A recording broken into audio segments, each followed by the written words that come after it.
Akan bercerita tentang teknologi dari mesin Leveluk SD501. Mungkin di luar sana banyak yang bertanya-tanya, mengapa mesin ini mahal, kemudian mengapa masuk dari kategori medis, dan juga mengapa mesin sekecil ini dapat membantu kesembuhan dari banyak orang. Mari kita lihat dari gambar berikut ini. Ini adalah sebagian dari sertifikasi yang dimiliki oleh PT Enagic. Banyak sekali sertifikat-sertifikat ini, tapi saya akan mencoba menjelaskan. Yang pertama adalah dari ISO. Enagic memiliki 3 sertifikasi ISO, sedangkan ISO adalah sebuah lembaga standar internasional yang menaungi 164 negara, termasuk Indonesia salah satunya. Sertifikasi ISO yang pertama adalah 9001. ISO 9001 adalah mengenai standar manajemen mutu. Artinya, setiap mesin yang diproduksi tidak akan gagal produksi. Sertifikasi yang kedua adalah ISO 14001.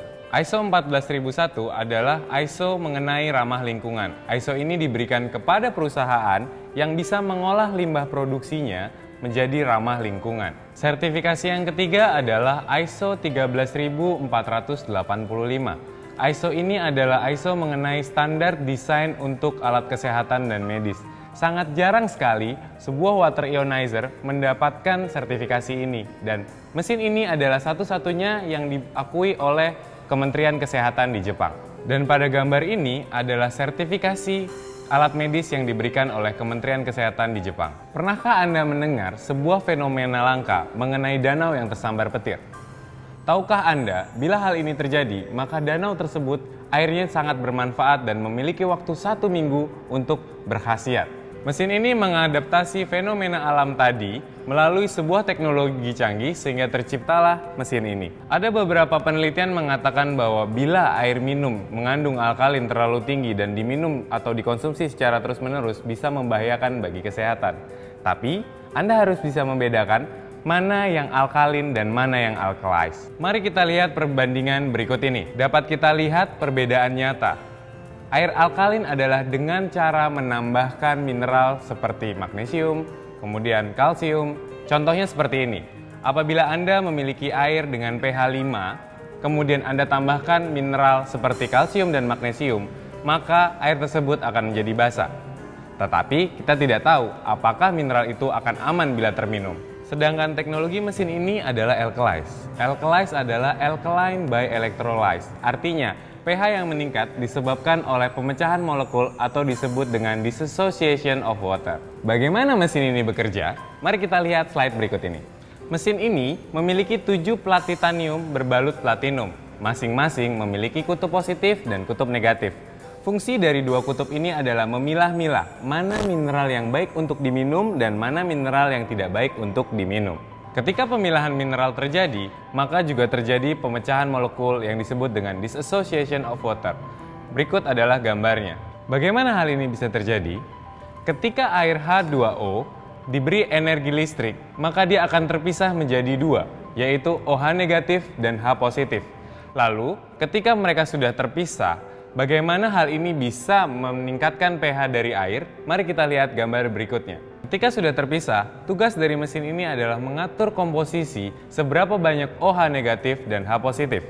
Dapat dilihat bahwa OH negatif apabila berkumpul secara dominan, maka akan menjadi sangat basa sekali. Apabila H positif berkumpul secara dominan, akan menjadi sangat asam sekali. Sekali lagi, tugas mesin ini adalah mengatur komposisi dari OH negatif dan H positif sehingga air yang didapatkan sesuai dengan kebutuhan si pemakai. Menakjubkan bukan? Selanjutnya kita akan membahas mengenai antioksidan. Menurut Dr. Ko, beliau adalah dokter spesialis air dan juga spesialis awet muda dari Singapura. Menurut beliau, antioksidan tidak sekedar awet muda, tetapi antioksidan juga sebagai pemberi elektron. Sedangkan radikal bebas adalah pengambil elektron. Tubuh manusia membutuhkan elektron untuk mengatur metabolisme tubuh yang setiap hari terjadi. Elektron berfungsi sebagai energi untuk melakukan setiap aktivitas metabolisme di dalam tubuh. Antioksidan yang terdapat pada kanggeng water didapatkan karena terjadinya pemecahan molekul air. Pada tubuh yang sehat, elektron yang terdapat di dalam tubuh adalah negatif 200 hingga negatif 100. Lalu, antioksidan yang ada di dalam kanggeng water itu terbuat dari apa? Antioksidan yang terdapat di kanggeng water terbuat dari gas hidrogen atau hidrogen aktif. Hidrogen aktif adalah potensi tertinggi dari antioksidan, ditandai dengan banyaknya buih-buih yang terdapat pada gelas-gelas Anda ketika selesai memproduksi Kangen Water. Kemudian, bagaimana mikrokluster bisa terbentuk? Mari kita lihat gambar berikut ini. Air akan melewati filter untuk membuang partikel-partikel yang tidak terpakai. Setelah itu, air akan melewati 7 plat titanium berbalut platinum untuk dialiri listrik. Dalam proses ini, air akan terpecah molekulnya menjadi lebih kecil dan merubah bentuk menjadi heksagonal dan berubahnya menjadi 4-6 molekul. Karena proses ini pula, molekul tersebut akan berubah menjadi heksagonal, serta semakin tinggi pH-nya, semakin kecil bentuk heksagonalnya. Pada mesin SD501 ini terdapat tabung electrolysis enhancer atau biasa disebut dengan air garam. Fungsi air garam ini adalah untuk menambahkan mineral pada saat proses elektrolisis terjadi sehingga terciptalah air yang sangat asam atau strong acidic water atau juga air yang sangat basa yaitu strong Kangen Water. Bagaimana cara kerjanya? Mari kita lihat gambar berikut ini. Air garam disemprot kepada bilik elektrolisis secara otomatis sehingga terjadi penambahan mineral secara signifikan. Mungkin sebagian dari Anda ingin mengetahui bagaimana isi dari Leveluk SD501. Mari kita lihat gambar berikut ini. Di belakang inner filter terdapat tumpukan-tumpukan plat titanium berbalut platinum. Apakah Anda ingin mengetahui bagaimana kualitas dari plat-plat yang terdapat pada mesin ini? Mari kita lihat gambar berikut ini. Plat yang digunakan pada mesin ini adalah titanium berbalut platinum. Mengapa kita menggunakan platinum? Platinum adalah sejenis logam mulia yang lebih baik daripada emas. Maksudnya adalah lebih baik dalam penghantaran listrik. Lalu, mengapa kita juga menggunakan titanium? Titanium adalah sejenis logam yang juga baik untuk menghantarkan listrik dan dia tidak berkarat. Dan jangan khawatir, karena semua logam yang digunakan di sini semuanya medical grade sehingga sangat aman bagi kesehatan. Kembali, untuk melihat perbedaannya, mari kita lihat gambar berikut ini. Pada gambar sebelah kiri Anda terlihat plat yang digunakan pada mesin ini dan dibandingkan dengan milik perusahaan lain. Terlihat bukan betapa bedanya plat-plat tersebut. Sedangkan pada gambar sebelah kanan adalah bentuk dari plat titanium berbalut platinum yang belum dirakit ke dalam mesin ini.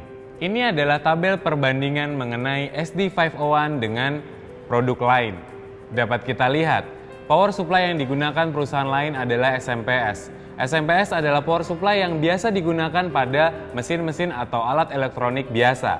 Sedangkan yang digunakan SD501 bernama transformer, yaitu power supply yang memang digunakan untuk medical device. Lalu, bagaimana cara mengukur potensi dari kekuatan mesin ini? Dr. Michael Donaldson telah menemukan metodenya. Berikut adalah metode perhitungan dari Dr. Michael Donaldson. Dapat dilihat dari perbandingan tabel tersebut bahwa mesin kita memiliki kekuatan 100%. Bahkan, junior hanya memiliki kemampuan 9,4%, sedangkan mesin lain hanya 2,4%.